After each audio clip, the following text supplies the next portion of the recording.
النبي صلى الله عليه وسلم قال إن الجنة عند الله عرضها السماوات والأرض. فراح واحد قايم قال إيه؟ قال وأين النار؟ ده مش معترض، ده عمق الفكر. الجنة عرضها السماوات والأرض، أنا شايف إن هو كل اللي في الدنيا هو السماء والأرض. طب أمال النار فين؟ وأين النار يا رسول الله؟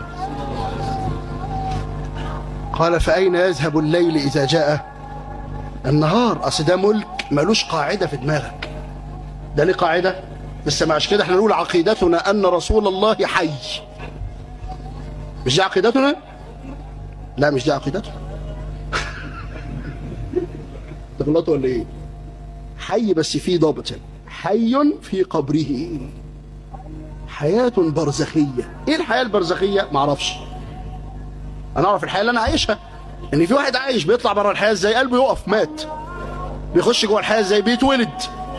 ده انا عارف كده، انا اقول لك الحياة بتاعتنا شكلها ايه. انما الحياة البرزخية معرفش شكلها. عشان كده النبي صلى الله عليه وسلم يقول لك ما من عبد يسلم علي الا رد الله علي روحي فارد عليه السلام. طب في 200,000 مليون بني ادم بيسلموا عليك يا رسول الله في اللحظة الواحدة، بتترد روحك وتقوم ازاي؟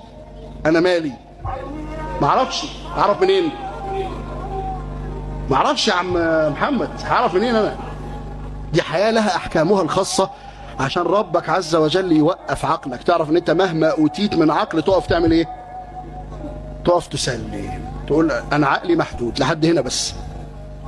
اللطيفة اللي كانت في حديث الرحم، ان احدكم يجمع خلقه في بطن امه 40 يوما، بيقول ايه بقى؟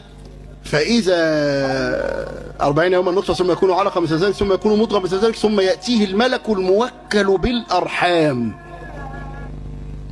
فيقول أي ربي ما أكتب. بص الملك الموكل بالأرحام يقدر يخش يقعد جنبك كده وانت في رحم أمك، وقول أي ربي ما أكتب. سؤالين. السؤال الأول، هو الملك كان فين لما وصلت النطفة إلى موضعها فكنت أنا وأنت؟ كان فين الملك؟ ما يقدرش يعمل حاجة. تقف هنا قوته وقدرته، اللي يوصلها الله. يوم الملك يعرف، الملك نفسه يعرف ان انا ايه؟ عندي حد، اقف عند حد. قدرتي ربنا اداني قدرات بس بقف عند حد. ولما يجي عند الرحم عندي قدره ان اخش اهو وباصص للنطفه كده وما اعرفش قدرها ولا رزقها ولا اقول له يا رب، فيعرف انه لا ينفك طلبا وافتقارا الى الله عز وجل. وده غايه العبوديه، مش كده ولا لا؟ فيعلم الانسان منا انه ايه؟